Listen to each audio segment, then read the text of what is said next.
আগস্টের পরে দেখা গেছে যে আসলে জেল থেকে অনেক শীর্ষ সন্ত্রাসী বা জঙ্গি যারা অনেকে বেরিয়ে গিয়েছিল একটু সুযোগ নিয়ে, এবং তারা অনেকে আসলে এখন দেখা যাচ্ছে অনেকভাবেই তাদের নাম আসছে বিভিন্ন অপরাধমূলক কর্মকাণ্ডে। এই বিষয়টা কি আইন শৃঙ্খলা পরিস্থিতি সামলাতে বেগ পেতে হলো কিনা এই বিষয়টার কারণে?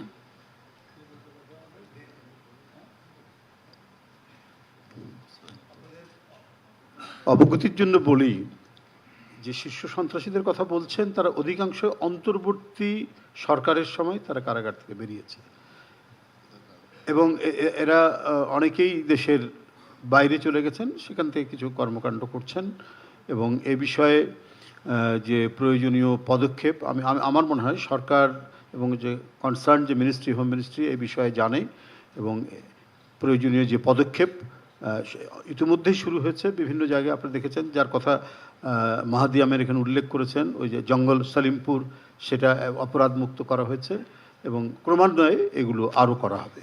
ধন্যবাদ। আসসালামু আলাইকুম, আমার নাম বাহরাম খান, আমি ডেইলি স্টারে কাজ করি। আমার প্রথম প্রশ্ন হচ্ছে জনপ্রশাসন উপদেষ্টা মহোদয়ের কাছে বিএনপির নির্বাচনী ইশতেহারে স্পষ্টভাবে বলা হয়েছিল জনপ্রশাসন সংস্কার কমিশন গঠন করা হবে। জনপ্রশাসন একটি রাষ্ট্র পরিচালনার মূল বডি হিসেবে কাজ করে। 6 মাসেও এই কমিশন কেন গঠন করা হলো না বা উদ্যোগের দিকে আমরা দেখিনি। বিশেষ করে প্রশাসনের তরুণ অফিসাররা চুক্তিভিত্তিক শীর্ষ পদগুলোতে চুক্তিভিত্তিক নিয়োগে অভ্যন্তরীণভাবে খুবই ক্ষুব্ধ। আমরা বিভিন্ন সময় নিউজও করেছি, কিন্তু সরকার আরেক দফা চুক্তিভিত্তিক নিয়োগ দিতে যাচ্ছে বলে আলোচনা আছে। এটা সত্য কিনা, এটা একটা প্রশ্ন। দ্বিতীয় প্রশ্ন মাননীয় তথ্যমন্ত্রী মহোদয়ের কাছে, যে অন্তর্বর্তী সরকারের আমলে গঠিত গণমাধ্যম কমিশনের আলোকে স্থায়ী গণমাধ্যম কমিশন গঠনের বিষয়ে আরও আলাপ আলোচনার মাধ্যমে নতুন পদক্ষেপ নেওয়ার কথা। 6 মাসের মধ্যেও এই ধরনের কোনো পদক্ষেপ কেন হলো না, সরকারের কতদিনের ভিতরে নিতে পারে সেই বিষয়ে যদি বলেন। অসংখ্য ধন্যবাদ।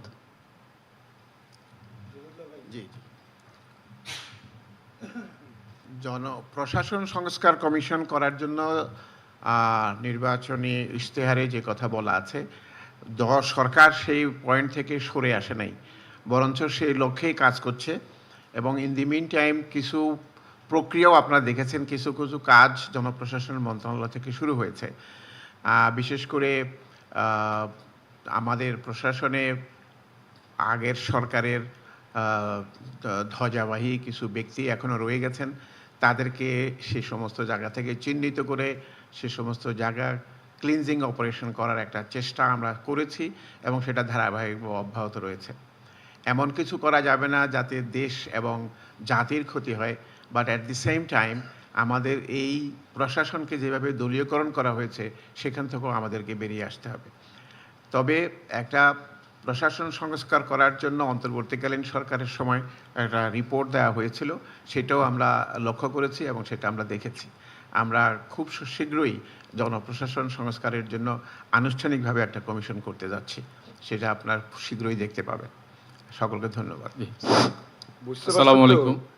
যে সংস্কার কমিশন আমরা করতে চাই, কিন্তু সেই সংস্কার কমিশনকে যারা সাপোর্ট করবে, ওখানে যদি ভূত টুত থাকে আর কি, এগুলো ক্লিয়ার না করে তো কমিশন করলে বলে ভালো কাজ হবে না। একটু সময় লাগতেছে, শিগগিরই হবে ইনশাল্লাহ। আমি একটু ওই গণমাধ্যম কমিশনের ওইটা একটু উত্তর দিই, ওই অংশটা। সেটা হচ্ছে যে গণমাধ্যম কমিশন গঠন করার ব্যাপারে আমাদের নির্বাচনী ইশতেহারে এবং 31 দফার মধ্যেও আমরা এ ব্যাপারে প্রতিশ্রুতি দিয়ে রেখেছি। ইতিমধ্যেই মাননীয় প্রধানমন্ত্রীর সঙ্গে গণমাধ্যমের যারাই কথা বলেছেন তারা সবাই আমাদের সরকারকে এবং মাননীয় প্রধানমন্ত্রীকে প্রশংসা করেছেন যে এই প্রথম এ পর্যন্ত কোনো গণমাধ্যমে কোনো ধরনের কোনো সরকারি নিয়ন্ত্রণ এবং প্রভাব তারা অনুভব করেন নাই। সেই কারণে তারা আনুষ্ঠানিকভাবে একাধিকবার মাননীয় প্রধানমন্ত্রীকে তারা ধন্যবাদ জানিয়েছেন, অভিনন্দন জানিয়েছেন। এই ব্যবস্থাটাকে প্রাতিষ্ঠানিক করার জন্য গণমাধ্যম কমিশন গঠন করার তাদের আগ্রহ এবং আমাদের প্রতিশ্রুতির মধ্যে কোনো অমিল নাই। মাননীয় প্রধানমন্ত্রীর নির্দেশে আমরা অংশীদারদের সঙ্গে বৈঠক করার উদ্যোগ নিয়েছি এবং অংশীদারদের সঙ্গে বৈঠকের কাজও আমরা প্রায় শেষ করে নিয়ে এসেছি। এখন আমরা ওয়ার্কিং গ্রুপ করব, তারা একটা ন্যাশনাল অ্যাকশন প্ল্যানের ড্রাফট তৈরি করবেন, দেন আমরা এটা সরকার ক্যাবিনেটের কাছে উপস্থাপন করব। কাজ এগিয়ে চলছে সকলকে সাথে নিয়ে। সাংবাদিক বন্ধুগণ, আমি একটু সবার দৃষ্টি আকর্ষণ করছি। আমরা যদি প্রশ্ন করি আমরা সারাদিন প্রশ্ন করতে পারবো। আমি জানি আপনাদের হয়তো আরো অনেক কথা বলার আছে, কিন্তু একটা বড় বিষয় কি, আমরা গত 6 মাসে কি ধরনের উল্লেখযোগ্য কাজগুলি করেছি, এই কাজগুলোর একটি তালিকা আপনারা preswing.pmo.gov.bd এখানে গেলে ডিটেইল কাজগুলি পাবেন। আপনারা প্রত্যেকটা মন্ত্রণালয়ের অধীনে, প্রত্যেকটা সংস্থা অধিদপ্তর সবগুলোর অধীনে, ডিভিশনের অধীনে আমরা কি কি কাজ করেছি, বর্তমান সরকার 6 মাসের উল্লেখযোগ্য পদক্ষেপগুলি আছে। তো সেখানে গেলে আমার ধারণা আপনারা যা প্রশ্ন করবেন এগুলি পেয়ে যাবেন। আমরা বরং এখন একটার বেশি বেজে গেছে। ভাই লাস্ট হ্যাঁ। Question, sorry. আসসালামু আলাইকুম, আমার নাম শফিকুল ইসলাম, আমি কালবেলার ডেপুটি চিফ রিপোর্টার। আমার দুটি বিষয়ে কোশ্চেন, একটি ভূমিকা ছাড়াই বলছি, একটা একেবারে ভূমিকা ছাড়া দুইটা কোশ্চেন। একটা হলো বর্তমানে জ্বালানি সংকট নিয়ে বর্তমান সরকারের দীর্ঘমেয়াদী কি প্ল্যান আছে একটি, আরেকটি হচ্ছে যে স্বৈরাচার সরকারের যে আইজিপি ছিলেন বেনজির আহমেদ, আমরা দেখেছিলাম যে তাকে দুবাইয়ে গ্রেফতার করা হয়েছিল, সম্প্রতি তিনি ছাড়া পেয়েছেন। তো তাকে বাংলাদেশে ফেরত আনার ব্যাপারে সরকার প্রক্রিয়াধীন বলছে, এই বিষয়টি সম্পর্কে একটু বলবেন। ধন্যবাদ। এই প্রশ্নের উত্তর আমাদের নেতা নজরুল ইসলাম খান দিচ্ছেন এবং এর মধ্য দিয়েই নজরুল ইসলাম খান আপনাদের সবাইকে ধন্যবাদ জানিয়ে সমাপ্তি ঘোষণা করবেন।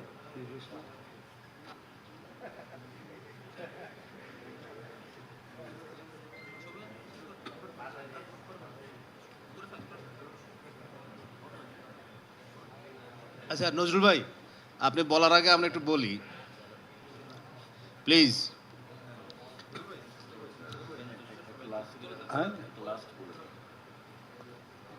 নজরুল ভাই একটু আপনি বলার আগে আমি একটু বলছি যে আমরা তো প্রশ্ন করতে করতে এই জায়গায় তো মাত্র কয়েক মাস হলো হয়তো প্রশ্নের বাইরে আছি, কিন্তু প্রধানমন্ত্রীর কার্যালয়ে যে এভাবে প্রশ্ন করা যায়, বিগত প্রশ্নগুলো শুনে যে সরকারকে প্রশ্ন করতে হবে, ক্ষমতাকে প্রশ্ন করা যায়, সেটি আজকের সংবাদ সম্মেলনে প্রথম আমার ধারণা অনেকটা পরিষ্কার হলো এই 180 দিন উপলক্ষে। কিন্তু শুরুতে যে কথাটি মাননীয় প্রধানমন্ত্রী উপদেষ্টা মাহাথির আমিন বলেছেন যে বিএনপি একটি ভঙ্গুর একটি অবস্থার মধ্য দিয়ে, ধ্বংসযজ্ঞের মধ্য দিয়ে উপর দাঁড়িয়ে একটি সরকার পেয়েছে, এটি প্রথম নয়। 74 দুর্ভিক্ষের পর 75-এর 7 নভেম্বর পর বিএনপি কিন্তু এভাবেই ক্ষমতায় এসেছিল, যখন সরকারই ছিল না 3 দিন। তারপর 9 বছরের স্বৈরাচার এরশাদের শাসনের পর তারপরে কিন্তু ক্ষমতা এসেছে বিএনপি, এবং তারপরে কিন্তু চট্টগ্রামে ভয়াবহ জলোচ্ছ্বাস এবং অসংখ্য মানুষের প্রাণহানি। কোষাগারে তখন ছিল মাত্র 27 কি 28 মণ চাল। একই রকমভাবে 2001 সালে ক্ষমতায় আসার আগে অর্থনীতি পুরো শেষ হয়ে গিয়েছিল এবং নানা ধরনের ঘটনা। কিন্তু বিএনপি কখনোই খুব বেশি মানে বেটার একটা ভিত্তির উপর ক্ষমতা এসে পেয়েছে এরকম কোনো ঘটনা কিন্তু বিএনপি ক্ষমতা আসার পরে ইন্টারন্যাশনাল ম্যাগাজিনে কিন্তু লেখা হয়েছে বিএনপিকে নিয়ে ইমাজিন টাইগার। সো বাংলাদেশের মানুষের যে প্রত্যাশা বিএনপির কাছে কিন্তু অনেক বড়, সেই ইমাজিন টাইগারের কিছু তো যাত্রা নিশ্চয়ই শুরু হয়েছে, যে মাননীয় প্রেস সচিব মহোদয় যেটা বললেন যে আমরা তার তথ্য পাবো। কিন্তু আজকের এই প্রেস কনফারেন্সে একটি বিষয় আমাদের জন্য যেটি, যে আমরা যে পদে এখন সংবাদ মাধ্যমে কাজ করছি, টেলিভিশনে কাজ করছি, যে আমরা কিন্তু তেল নিয়ে আসিনি আপনাদেরকে দেওয়ার জন্য। আপনাদেরকে প্রশ্ন করার প্রশ্নই নিয়ে এসেছি, প্রশ্ন করলাম, নিশ্চয়ই এই উত্তরগুলো আপনারা দিচ্ছেন এবং এই উত্তরগুলোকে আমরা মানুষের কাছে দেব। কিন্তু আমি বড় বিষয় বলতে চাই, একটি প্রশ্ন, সেটা যে বাংলাদেশের বড় সংকট রোহিঙ্গা সংকট, সেই সংকটের সমাধানে সেটি বেগম খালেদা জিয়াও বলে গেছেন, একই রকমভাবে সরকার নির্বাচনী ইশতেহারের মধ্যেও আছে। এই 6 মাসে তার কোনো অগ্রগতি যদি জানানো সম্ভব হয় আজকের এই সংবাদ সম্মেলনে আরেকবার একটু বলবেন। ধন্যবাদ।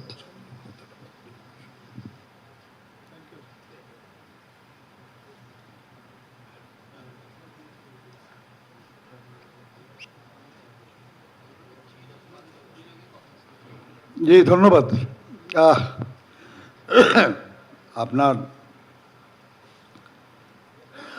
জ্বালানি সংকট নিয়ে আমরা অনেক আলোচনা করছি আমরা সবাই জানি আর কি, যে আমরা জ্বালানি আমদানি নির্ভর। আমাদের বহু বছর ধরেই আমাদের দেশে বিদ্যুৎ উৎপাদন বা গ্যাস আহরণের ব্যাপারে খুব বেশি উদ্যোগ নেওয়া হয় নাই। আপনাদের স্মরণ থাকতে পারে যে এই দেশে প্রথম খনিজ সম্পদ উন্নয়ন বা উত্তোলন এর জন্য যে প্রতিষ্ঠানটা করা হয়েছিল সেটা শহীদ জিয়ার আমলে, বাপেক্স। এবং বাপেক্সের মাধ্যমে বাংলাদেশে কিন্তু বেশ কিছু গ্যাস, তেল এগুলান অনুসন্ধান এবং আহরণ করা হয়েছে। এই প্রতিষ্ঠানটাকে দুর্বল করে ফেলা হয়েছে, অনেক দুর্বল। বিশেষ করে গত 15, 16, 17 বছরে আপনার একেবারেই অকার্যকর করে ফেলার ব্যবস্থা হয়েছে। আপনি বিদ্যুৎ এবং জ্বালানি এমন এক বিষয় যে আপনি চাইলেই খুব দ্রুত সমাধানের বিষয় না এটা। আপনি যদি গ্যাস বা পেট্রোলিয়াম জাত দ্রব্য আপনি যদি উত্তোলন করতে চান, তার আগে অনুসন্ধান করতে হবে, উত্তোলন করার পরে সেটা ডিস্ট্রিবিউশনের ব্যবস্থা করতে হবে। এটা সময় সাপেক্ষ ব্যাপার। এমনকি আপনার আমদানিও সময় সাপেক্ষ ব্যাপার। আপনারা শুনেছেন নিশ্চয়ই যে অতি সম্প্রতি বহু দেশের সঙ্গে আমরা আলোচনা করছি, আমাদের সরকার, এমনকি মিয়ানমারের সঙ্গে পর্যন্ত আলোচনা হচ্ছে যে পাইপলাইনের মাধ্যমে গ্যাস নিয়ে আসা যায় কিনা, চেষ্টা হচ্ছে। কিন্তু আমরা এটাও জানি যে স্বাভাবিক যে বিতরণ, আমদানি এবং বিতরণের যে ব্যবস্থা ছিল, এটা আমেরিকা, ইসরায়েল এবং ইরানের যুদ্ধের কারণে এটা ডিসরাপ্টেড হয়েছে। বহু দেশের সঙ্গে চুক্তি ছিল আমাদের, তারা রপ্তানিতে আগ্রহ নাই।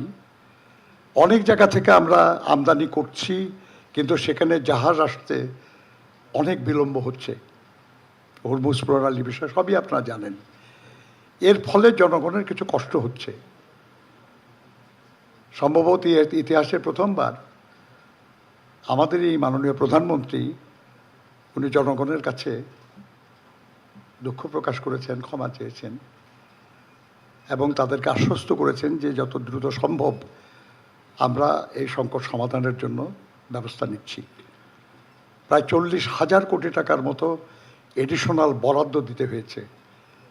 বাংলাদেশের মতো একটা অর্থনীতি থেকে এতগুলি টাকা শুধু জনগণের কাছে যে দায়বদ্ধতা, তাদের প্রয়োজন বিবেচনা করেই করা হয়েছে। এবং আমরা আশা করছি যে যত দ্রুত সম্ভব এই সংকট সমাধানের ব্যবস্থা করা যাবে। খুব অপ্রস্তুত অবস্থায় আমরা এই বিপরে সংকটে পড়ে গেছি। কে জানতো যে এই যুদ্ধটা এভাবে শুরু হবে, তাই না? কে জানতো যে আমাদের সমস্ত আমদানি প্রক্রিয়া বিলম্বিত হবে? যাই হোক, এটাকে হ্যান্ডেল করার চেষ্টা করা হচ্ছে। কষ্ট হচ্ছে, আমরা সেই জন্য দুঃখিত, কিন্তু আমরা সমাধানের জন্য চেষ্টা করছি। আমরা আশা করছি যে পারবো আমরা ইনশাআল্লাহ, কারণ আমাদের আন্তরিকতার কোনো অভাব নাই এবং আমাদের মাননীয় প্রধানমন্ত্রীর চেষ্টার কোনো ত্রুটি নাই। আপনারা বেনজির সাহেব সম্পর্কে জানতে চাইছেন। আপনারা জানেন যে বাংলাদেশের তার অনেক কুকর্মের তথ্য আপনারাই প্রকাশ করেছেন। তিনি একজন আসামি। আমরা তাকে বিচারের জন্য আমাদের এখানে চাই, কিন্তু উনি আর একটা দেশে উনি আছেন এবং সেখানেই উনি গ্রেপ্তার হয়েছিলেন। গ্রেপ্তার হওয়ার পর থেকেই চেষ্টা চলছে যে উনি যাতে বের না হতে পারেন এবং উনি যাতে আমাদের দেশে ফিরিয়ে নিয়ে এসে তার বিচার করা যায়। এই ব্যাপারে আমাদের সরকারের পক্ষ থেকে কূটনৈতিকভাবে আপনার সংযুক্ত আমিরাত সরকারের সঙ্গে প্রয়োজনীয় যোগাযোগ স্থাপন করা হয়েছে, আমাদের দূতাবাসের মাধ্যমে, পররাষ্ট্র মন্ত্রণালয়ের মাধ্যমে। এবং আইনি প্রক্রিয়ায় যাতে তিনি খুব কোনো সুবিধা না পান সেজন্য সেখানকার আইনি প্রতিষ্ঠানকে পর্যন্ত নিয়োগ দেওয়া হয়েছে। আমার ধারণা যে বিদেশে অবস্থানরত একজন আসামির ব্যাপারে এই দুটেই একটা সরকারের পক্ষে করা সম্ভব, আইনিভাবে এবং কূটনৈতিকভাবে। এর সর্বোচ্চ চেষ্টা আমাদের সরকারের পক্ষ থেকে করা হয়েছে এবং আরও যা কিছু করা প্রয়োজন করা হবে। প্রিয় সহকর্মীগণ, আমরা প্রশ্নগুলির মধ্যে প্রায় এগলান হয়ে গেছে। আমি কৃতজ্ঞ যে আপনারা সবাই এসছেন এখানে এই আলোচনায় ওখানে উপস্থিত হওয়ার জন্য, এবং আমরা একটু উন্মুক্তই থাকতে চাই, কারণ আমাদের গোপন করার কিছু নাই, প্রয়োজনও নাই। সেই জন্যই আপনাদের সামনে এই প্রধানমন্ত্রীর কার্যালয়ে আমরা আপনাদের প্রশ্নের জবাব দিতে যাচ্ছি। সুযোগ হলে আরও বেশি সময় ধরে আপনাদের প্রশ্নের জবাব দেওয়া যাবে। ইতিমধ্যে আপনারা সালে সিবলি যেটা বলেছে যে ডকুমেন্টটা প্রিপেয়ার করা হয়েছে তাদের অফিসের পক্ষ থেকে, সেটা আপনারা একটু দয়া করে দেখেন, পড়েন, তারপরে ব্যক্তিগতভাবে দলগতভাবে কোনোভাবে আপনাদের কোনো প্রশ্ন থাকলে তার জবাব দেওয়াতে আমাদের কোনো আপত্তি থাকবে না। কারণ আমি আবার বলি যে আমাদের গোপন করার কিছু নাই। আমরা আপনাদের হয়ে কাজ করছি, কাজেই আপনাদেরকে অবহিত করা, আপনাদেরকে জানানো, এটা আমরা কর্তব্য বিবেচনা করি। বন্ধুগণ, আমি প্রথমেই আমার সহকর্মীদেরকে ধন্যবাদ জানাই যে তারা যার যার অবস্থান থেকে যা বলা দরকার ছিল তারা বলেছেন। বেশি বলেছে মাহাদি আমিন, উনি প্রধানমন্ত্রীর মুখপাত্র, প্রধানমন্ত্রীর পক্ষ থেকেই বলেছেন তিনি। এর অনেক কিছুই জানেন আপনারা, অনেক কিছু সবসময় মনে থাকে না, কিন্তু এটা একত্র করলে সম্ভবত আপনারা অন্তত এতটুকু অনুভব করবেন যে মাত্র 6 মাসে এত একটা বড় সমস্যা পীড়িত দেশে যতটুকু করা সম্ভব হয়েছে হয়তো যথেষ্ট না, কিন্তু একেবারে কমও না। আমি প্রথমেই ধন্যবাদ জানাই আপনাদেরকে, আমাদের দেশে যারা সংসদে বা সংসদের বাইরে বিভিন্ন রাজনৈতিক দল আছে, শ্রেণী পেশা সংগঠন আছে, বিশেষ করে জনগণকে, যে তারা গত 6 মাসে অনেক সহযোগিতা করেছেন। কেউ কেউ কিছু